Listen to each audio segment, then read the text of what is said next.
దూరం దూరం దూరం ఇది మొత్తం కోర్లో బస్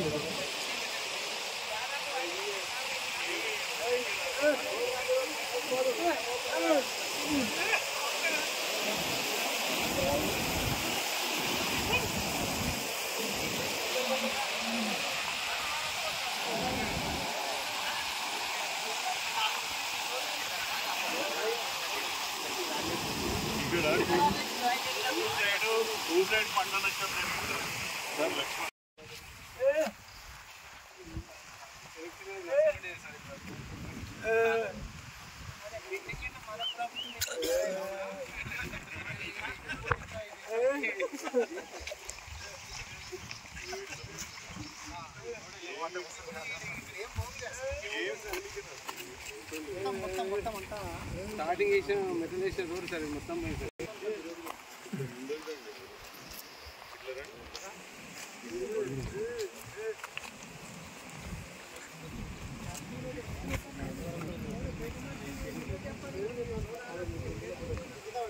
ఈరోజు వికారాబాద్ నియోజకవర్గం మర్పల్లి మండలం రావులపల్లి గ్రామంలో ఉన్నాం. ఇక్కడ ఈ రావులపల్లి గ్రామము పరిస్థితి చూస్తుంటే 100 ఎకరాలు నష్టమవుడే కాకుండా రోడ్లు కావచ్చు, లేకపోతే ఇండ్లకు నీళ్ళొచ్చుడు కావచ్చు, ప్రజల జీవనం మొత్తం అస్తవ్యస్తమైపోయింది.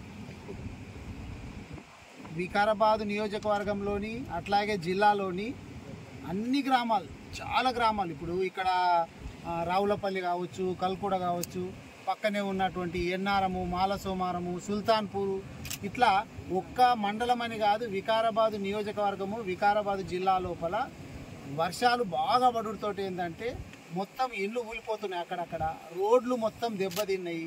అసలు ఇప్పుడు నేను ఇందాక వచ్చేటప్పుడు కూడా రోడ్లు కార్లు పోయేటటువంటి పరిస్థితి లేకపోతే మా మండల అధ్యక్షుడు శ్రీకాంత్ రెడ్డి నేను కలిసి స్కూటీ మీద రావడం జరిగింది. అంత దారుణమైనటువంటి పరిస్థితిని అయితే పంట మొత్తం నష్టపోయింది. ఇందాక చూస్తే పత్తి పంటకైతే కాయలు ఇంత దొడ్డు కాయలు ఉన్నాయి, మొత్తం కూడా ఏర్లతో సహా పీకొచ్చేసింది. కొన్ని చోట్ల పత్తి పంట మొత్తం ఏర్లు కూడా లేకుండా మొత్తం కొట్టుకొని పోయింది. ఇగో ఇక్కడ ఈ వైర్లు చూస్తే ఈ వైర్లు ట్రాన్స్ఫార్మర్, ఇక్కడ ఈ ట్రాన్స్ఫార్మర్ మొత్తం అది ట్రాన్స్ఫార్మర్ ఆడికెళ్ళి లేచిపోయి దాదాపు 100 మీటర్ల దూరం వరకు కొట్టుకొని పోయింది. పోల్స్తో సహా మొత్తం స్తంభాలు, వైర్లు అన్నీ కూడా కొట్టుకొని పోయినాయి. ఇంత దారుణమైనటువంటి పరిస్థితి ఎట్లుంది. రైతులు చాలామంది నష్టపోయినారు కాబట్టి మొట్టమొదటిగా రైతులను ఆదుకోవాల్సినటువంటి బాధ్యత గవర్నమెంట్ మీద ఉంది. 1 ఎకరానికి 25,000 రూపాయలు మేము ప్రధాన ప్రతిపక్షంగా బీఆర్ఎస్ పార్టీ తరఫున నేను డిమాండ్ చేస్తా ఉన్నా.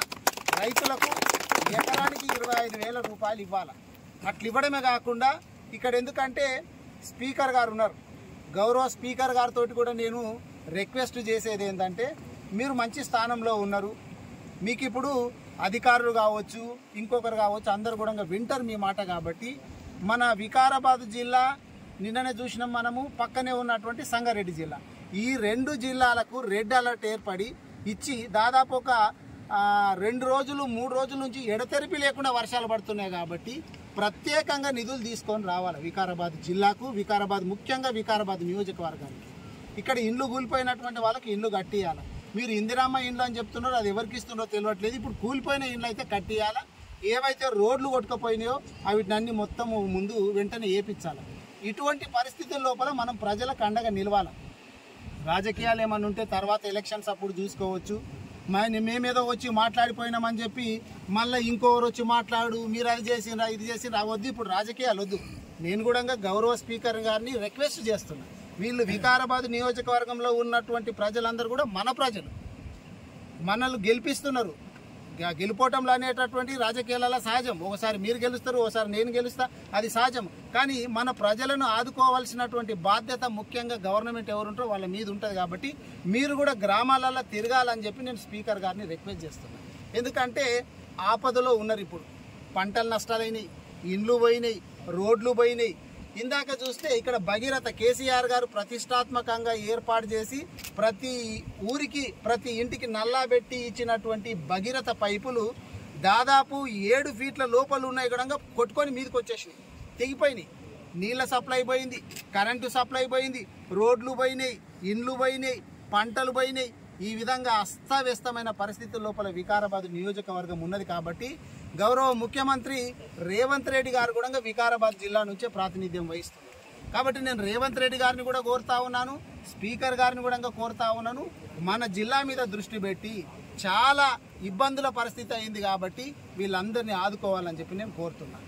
ఇప్పుడు ఈ రోడ్ ఇక్కడే కాదు, గతంలో మీరు ఏం చెప్పిండ్రు అంటే స్పీకర్ గారు మంచిగా అసెంబ్లీలో కూర్చొని ఏం మాట్లాడిందంటే బీఆర్ఎస్ హయాం లోపల రోడ్ల పరిస్థితి దరిద్రంగా ఉండుతోటి వికారాబాద్ నియోజకవర్గానికి పిల్లనిస్తలేరు అని చెప్పి చెప్పారు.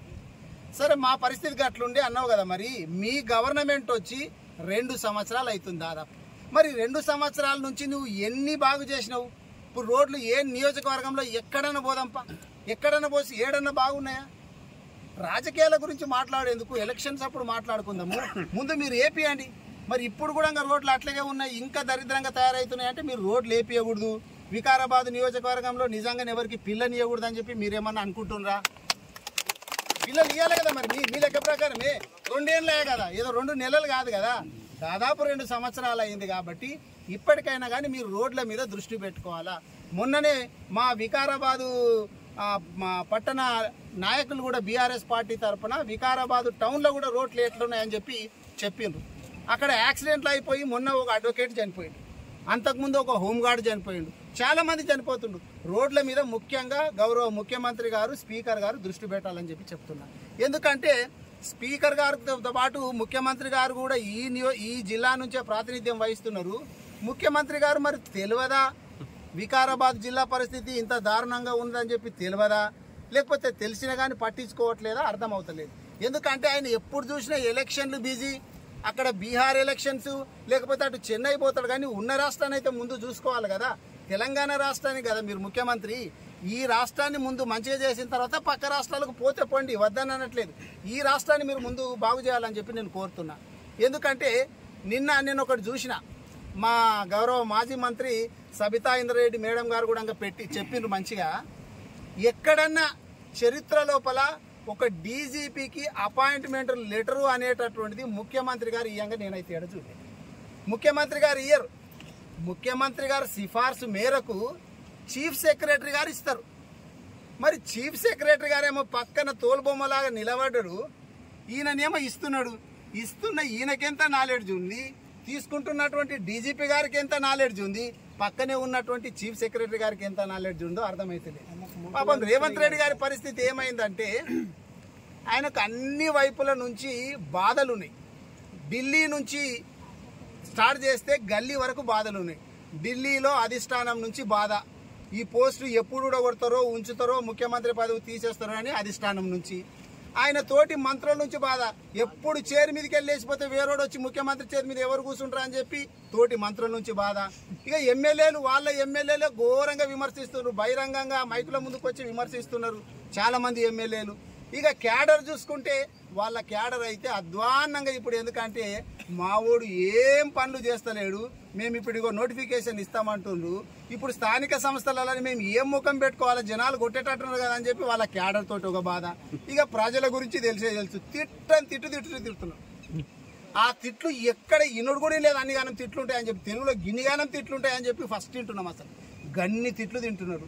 కాబట్టి రేవంత్ రెడ్డి గారు నేను కోరేది ఏంటంటే రాజకీయాలు ఎప్పటికి ఉంటాయి, ప్రజల సంక్షేమం మీద దృష్టి పెట్టాలా, అభివృద్ధి మీద దృష్టి పెట్టాలని చెప్పి నేను కోరుతా ఉన్నా.